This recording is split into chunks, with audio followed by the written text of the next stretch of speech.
Guga Vandini. Se inscreva. Bora pra aula então?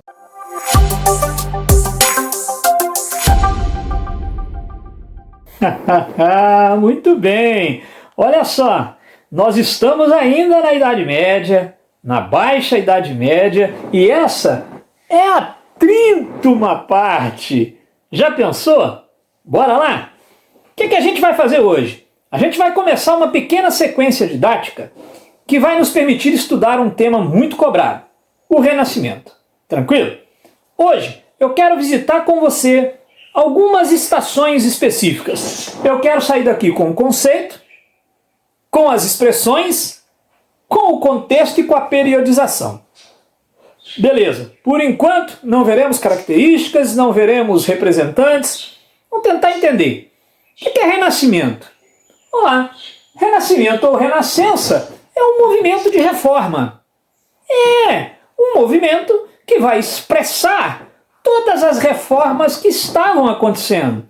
Mas mais precisamente, é um movimento de reforma artística, tem muito a ver com arte, literária, tem muito a ver com literatura, e também científica. É uma reforma científica nas concepções. Claro, a ciência tal qual nós a conhecemos hoje ainda não havia nascido, mas, de qualquer forma, era ciência, para os parâmetros da época. Então, olha só, o Renascimento, na cabeça de alguns, é só um movimento artístico. Veja só, se você considerar a literatura como arte, beleza. Mas eu não posso ficar apenas linkando o Renascimento a pintores, escultores e escritores. Não, eu preciso também pensar em pessoas que estavam pensando a economia de um jeito diferente, a filosofia de um jeito diferente. Por isso, eu dei aquela caprichada para você, ajudando você a perceber, nessa aula Pocket, que o Renascimento tem expressões as mais diversas. Primeiro, se você não se deu conta ainda, o que você está vendo nas últimas aulas já não é um renascimento? Claro! Olha só, as cruzadas e a Revolução Agrícola do século XII estavam possibilitando o que na Europa? Um renascimento cultural. Olha aí o europeu fechado pra caramba, tomando contato com os povos do Oriente, especialmente com a cultura islâmica, muito mais aberta. Então é renascimento cultural. Mas você também tem visto um renascimento comercial acontecendo. Uau! Olha só, se você volta um pouquinho, o que você estava vendo? Burguesia, corporações de ofício, olha o comércio aí em plena efervescência. Mediterrâneo reaberto ao comércio. Não era isso? Então, e também um renascimento urbano. Ora, aquela alta Idade Média com perfil rural cedeu lugar progressivamente em nossas últimas aulas a uma Europa mais cosmopolita, um ambiente mais urbano. Legal, não é? Então, essas são expressões do Renascimento. Então, não é só um movimento artístico, é um movimento que expressa outras nuances também. Agora, é óbvio que, ao mexer com o Renascimento do ponto de vista urbano, ao mexer com o Renascimento do ponto de vista comercial, a gente está abrindo caminho para a percepção de que há implicações políticas, sociais e econômicas. Muito bem. Então, você que começou pensando que Renascimento é só a gente pensar lá, um quadro do Leonardo da Vinci, um livro do Shakespeare, ok? Não é só isso. Então, olha, pensar o Renascimento em suas múltiplas expressões é dar mostra de que você entendeu o contexto em que ele se deu. Tá legal? E que contexto foi esse? A Baixa Idade Média. Olha, o Renascimento, ou a Renascença, prepara-nos para fazer a transição do mundo medieval para o mundo moderno.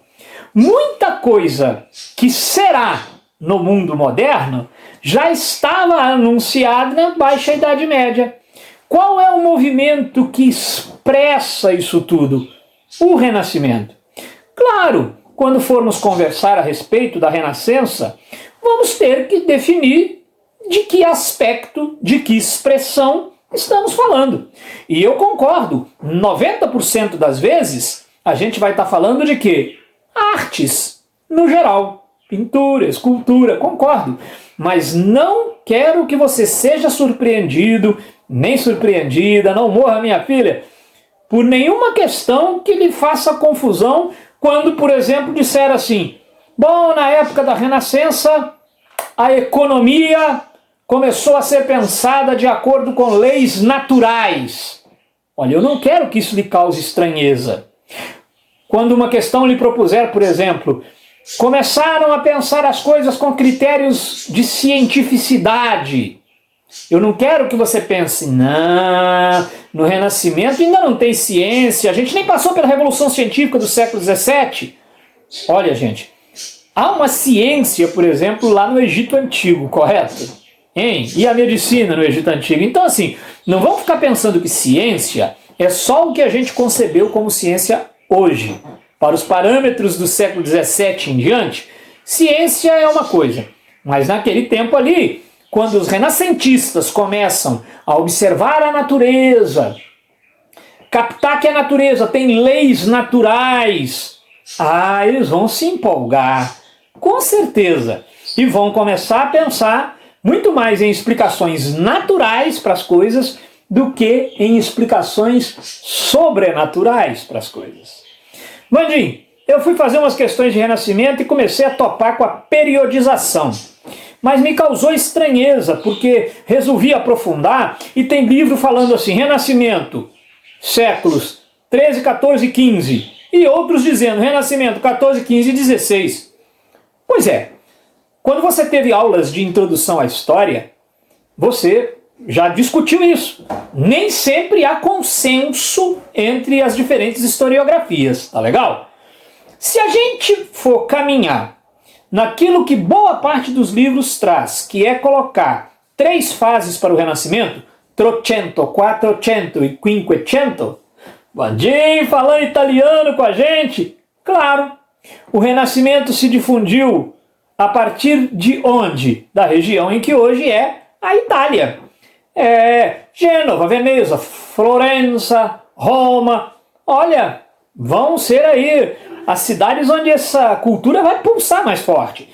Então, se a gente for partir do princípio que as fases do Renascimento são Trecento, Quattrocento e Quinquecento, olha, Trecento, né, exatamente o quê? 300. Então, seria a primeira fase do Renascimento a partir de 1300. Tá legal? Então, a partir de 1300 já é século XIV. Mas é possível que você encontre outras nomenclaturas, tá bom?